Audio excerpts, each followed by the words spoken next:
안녕하세요.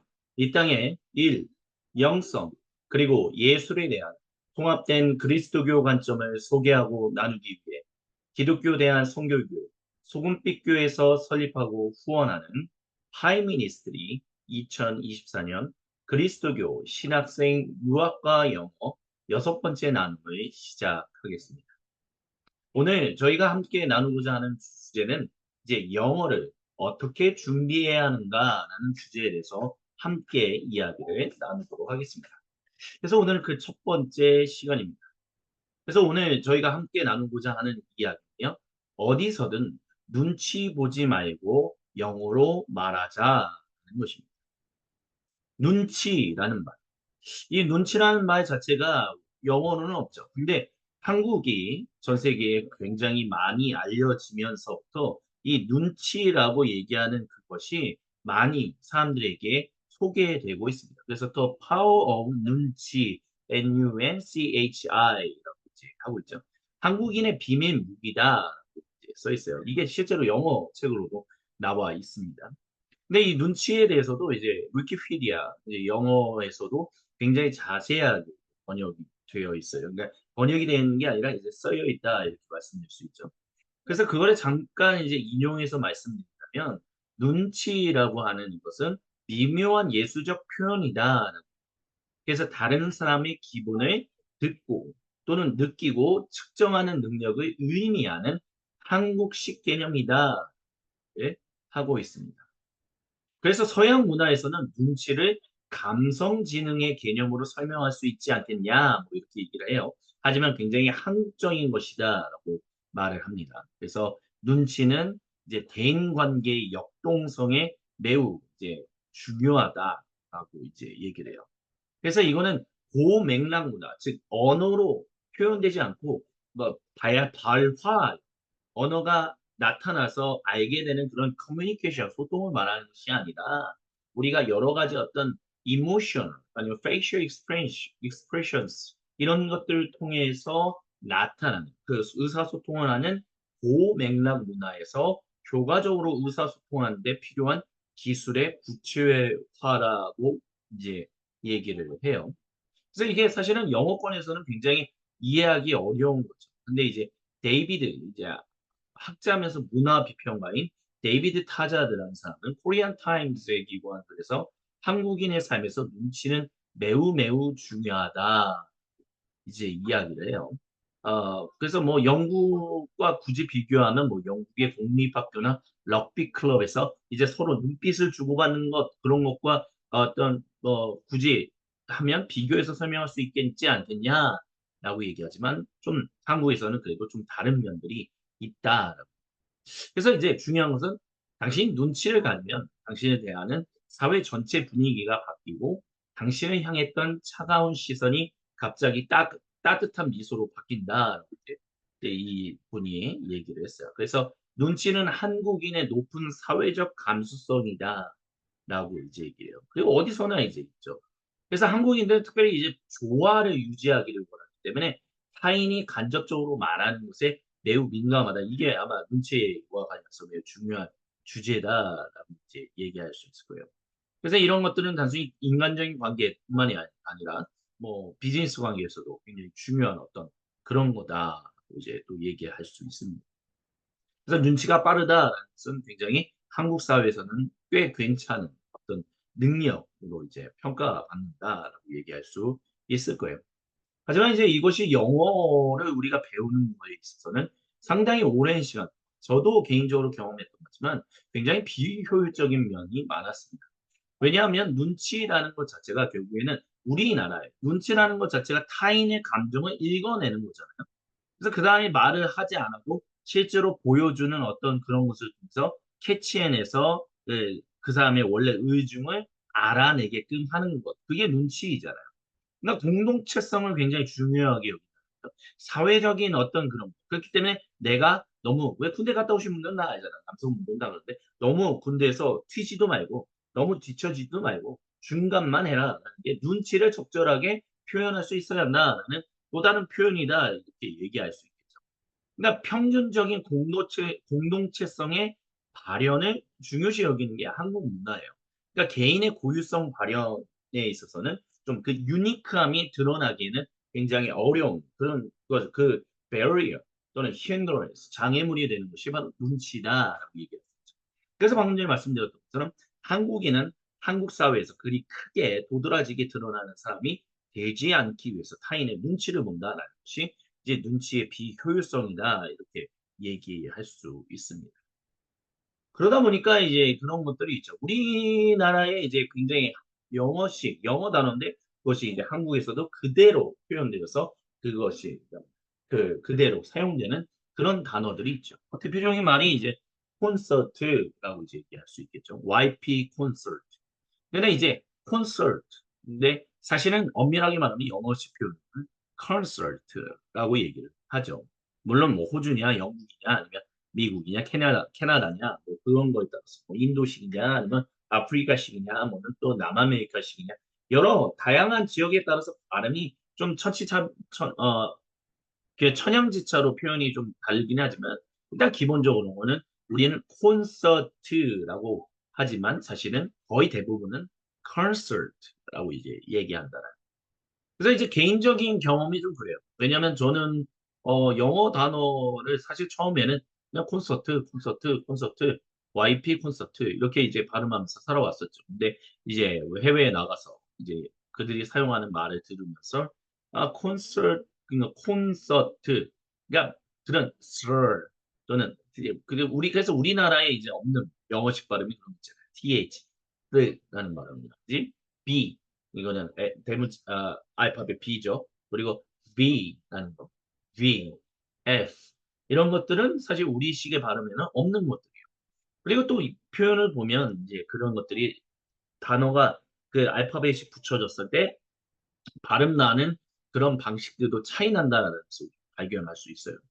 그러다 보니까 이제 우리나라 사람들은 이제 콘서트라고 발음하지만 원래는 concert라고 이제 발음을 하죠. cert 이렇게 발음하는 거죠.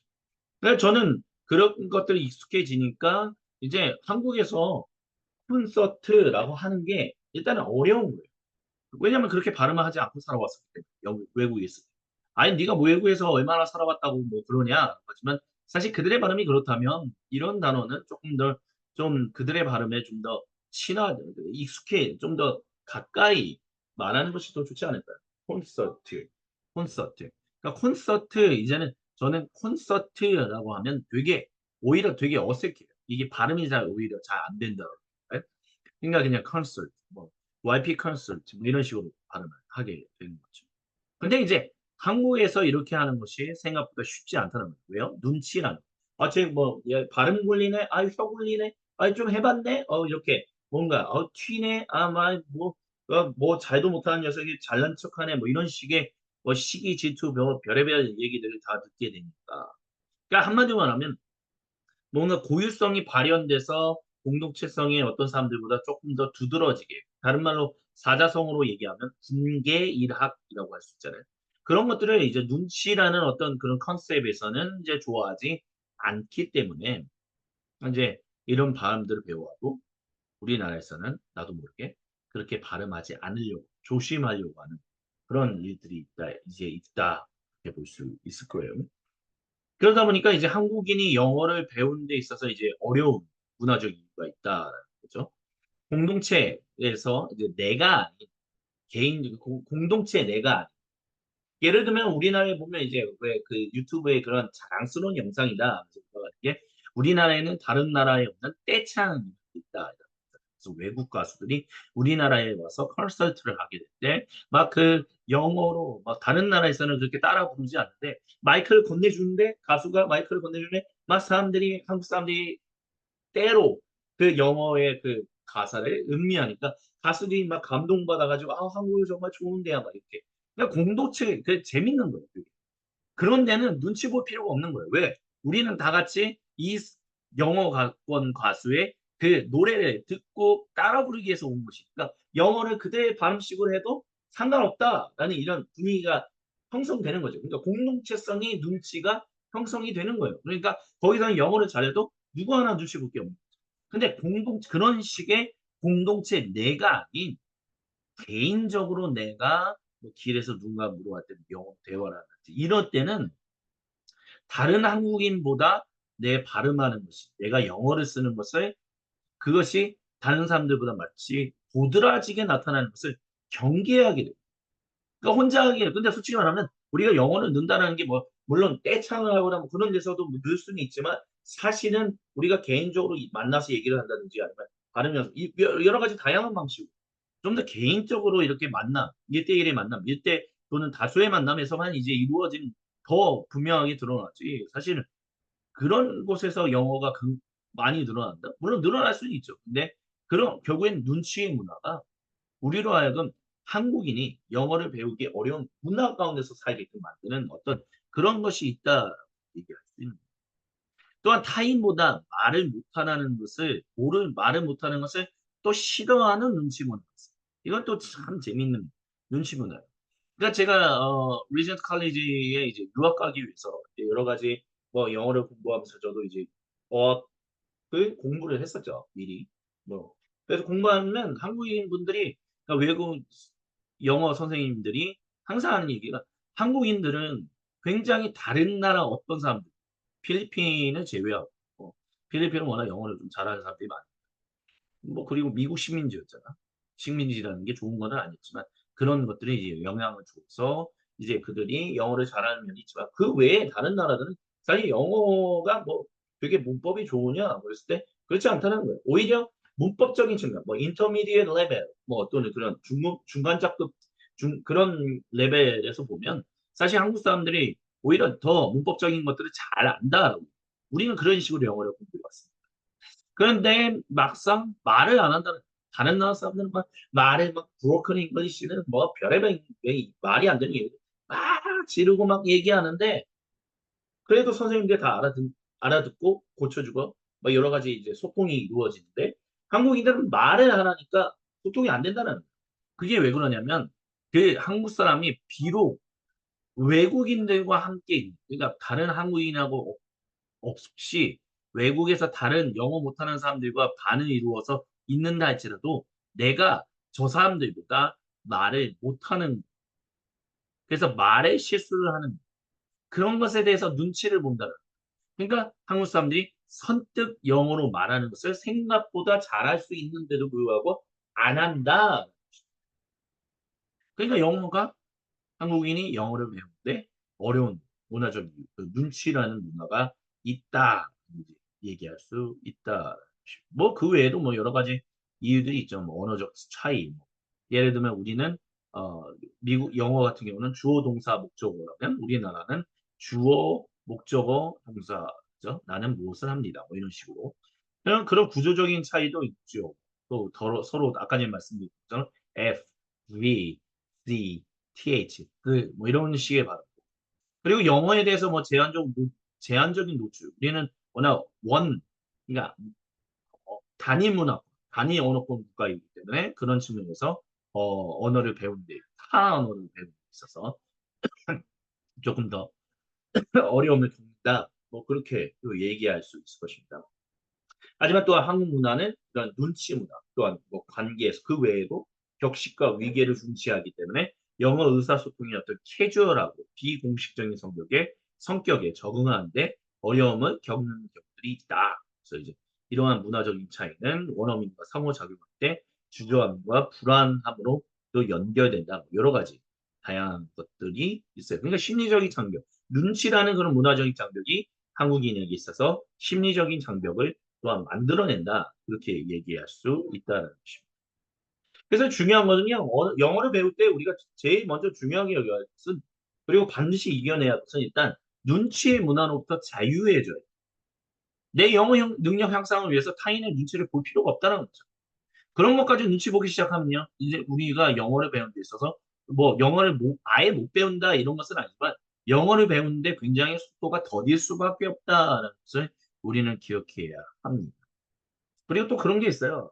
선생님이 이렇게 발음하니까 반드시 그런 발음을 우리가 따라가야 돼요. 예를 들면 이런 거. 영어는 어쨌든 영국에서 시작한 그중에서 뭐 잉글랜드에서 시작하니까 우리는 잉글랜드식의 발음을 따라갈 수 있어야 돼요. 그러니까 뭐 미국식 발음은 좀 그렇지 않아. 버터식 발음이니까 별로 좋아하지 않아. 아니 호주식 발음도 좀 그래. 그래서 이런 발음을 꼭 배워야 돼 하면서 꼭 그 발음으로만 배우려고 아주 어릴 때 유치원 때부터 막 그 발음을 배우기 위해서 I can't 뭐 이런 식의 악센트 뭐 pronunciation 이런 것들을 이제 막 주입적으로 막 해서 막 무조건 그렇게 연습하게끔 하는 그런 것도 있는데 사실 중요한 거는요. 뭐 그리고 영어를 가르치는 외국인 교사들 중에서도 몇몇 교사들은 야, 정말 좋은 식의 표현이 있다, 고급적인 표현이 있다, 뭐 이런 식으로 해서 이걸 반드시 외워서 너희가 활용할 수 있어야 한다, 뭐 이렇게 접근하는 사람들도 있어요. 하지만 중요한 거는 그게 내가 말하는 말의 방식하고 편안하게 다가오지 못하면 내가 아무리 배워도 그거를 표현해낼 수가 없어요. 그러니까 예를 들어서 고급식으로 영어도 고급식으로 표현하는 그거에 있다라고 이제 얘기를 하죠. 선생님들 중에는 어떤 선생님은 고급식으로 표현하기 위해서는 반드시 그 방식을 써야 돼. 뭐 이렇게 얘기를 하기도 하지만 사실은 그 표현이 나한테 입에 잘 안 익을 수 있거든. 그리고 어떤 것을 얘기하기 위해서 표현할 수 있는 다양한 표현 방식들이 있기 때문에 꼭 영어 선생님이 가르쳐 줬기 때문에 아니면 영어는 항상 잉글랜드에서 먼저 시작되었기 때문에 그런 그런 것들을 반드시 내가 익숙해져야 돼. 내 성향하고 안 맞을 수도 있다는 그러니까 자기의 성향을 아는 것도 되게 중요해요. 영어를 쓰는 데 있어서. 그래서 이제 영어를 쓸 때 이제 굉장히 좀 그런 것들도 좀 생각해 볼 필요가 있어요. 예를 들면 제가 이제 영국에서 1년 동안 있었을 때 그런 것들이 있어요. 저는 좀 솔직하게 말하면 내가 좀 솔직하게 말하고 싶어. 이런 왜냐면 영국은 이제 매너라는 것을 굉장히 중요하게 잉글랜드를 봤습니다.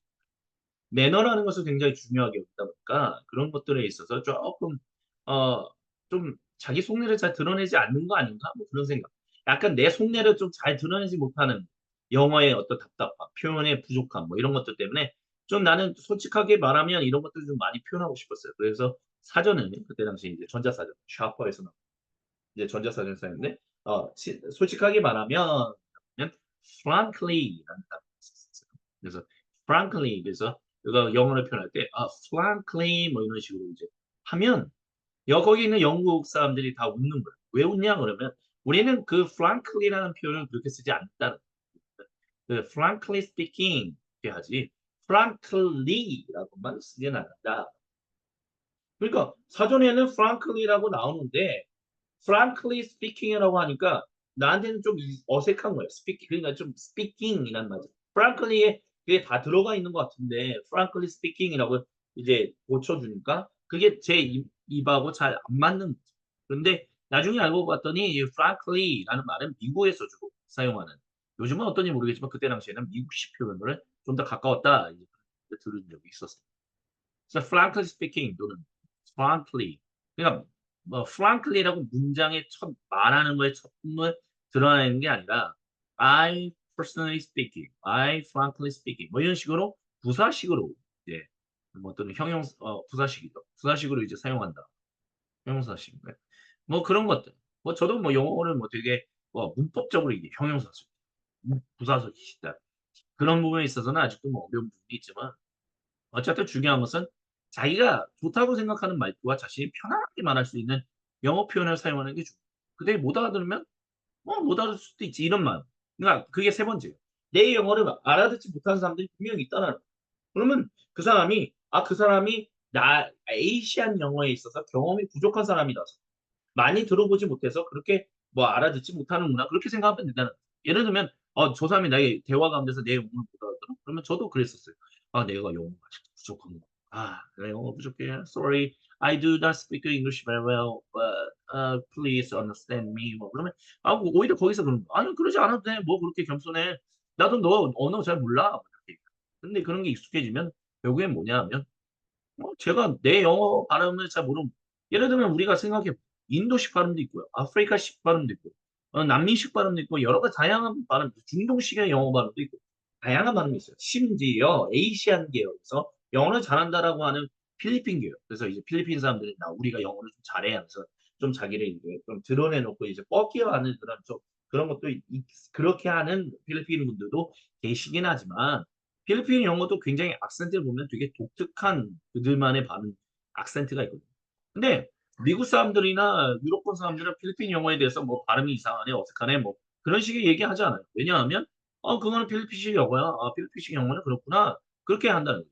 내가 그 영어를 못 알아듣는다면 내가 필리핀식 영어에 익숙하지 못하기 때문이다. 이렇게 생각합니다. 한국도 마찬가지라는 거예요. 내가 말하는 것이 한국식 말이 있잖아요. 우리가 I am a boy, you are a girl. 그러니까 우리는 굉장히 평이한 그런 말을 많이 쓰고, 그러니까 우리나라 이제 그, 그 뭐죠? 사투리가 아니라 표준어는 평이하게 가기 때문에 우리 영어를 써도 I am a boy, you are a girl. 그래서 뭐 그러면 한국식의 어떤 특별하게 또 큐트 사운드라고 할까요? 이건 제가 뭐 명명한 거지만 I want go to there 뭐 이런 식으로 I wanna go there with you 뭐 이런 식으로 제가 만나본 이제 젊은 한국 여성분들은 그렇게 또 표현을 이제 좀 어색하니까 아센트를 어색할 때 이제 표현하는 것이 영어로 그대로 표현되는데 그런 것들에 대해서 외국 사람들이 전혀 신경 쓰지 않는다는 결국에는 내가 영어를 못하니까 sorry, I do not speak English very well. 내가 더 열심히 해야 돼. 그럼 더 주눅 들고 눈치 보고 그러면 결국에는 영어 듣는 게 쉽지 않다는 거죠. 내 영어를 알아듣지 못하는 사람 내 발음식, 에이시안 영어에 한국식 영어에 어, 경험이 부족하구나. 그럴 수도 있지. 그러면 그렇게 생각하는 것이 눈치의 문화로부터 자유해지는 거야. 그러면 우리가 쓰는 영어도 좀 더 자유롭게 이제 영어를 배우는데 좀 더 속도가 될 수 있다. 이렇게 말씀을 드리는 거예요. 그래서 결론은 결국은 어디서든 눈치를 보지 말고 영어로 말하는 것을 좀 더 그런 것에 자유한 그런 어떤 마음가짐이 중요하다. 그런 얘기를 오늘 이 시간 함께 이야기를 나눈 것이었습니다. 그래서 그리스도교 신학생 유학과 영어, 이제 영어를 준비할 때 첫 번째라고 했을 때 일단 눈치의 문화로부터 자유하는 것이 뭐 다들 잘 아시겠지만 굉장히 중요한 부분이다. 그래서 좀 말씀드리면서 오늘 이 시간 잠시 함께 이야기를 나눴습니다. 그럼 계속해서 다음 이 시간에 그리스도교 신학생 유학과 영어 일곱 번째 시간으로 다시 찾아뵙도록 하겠습니다. 감사합니다. 수고하셨습니다.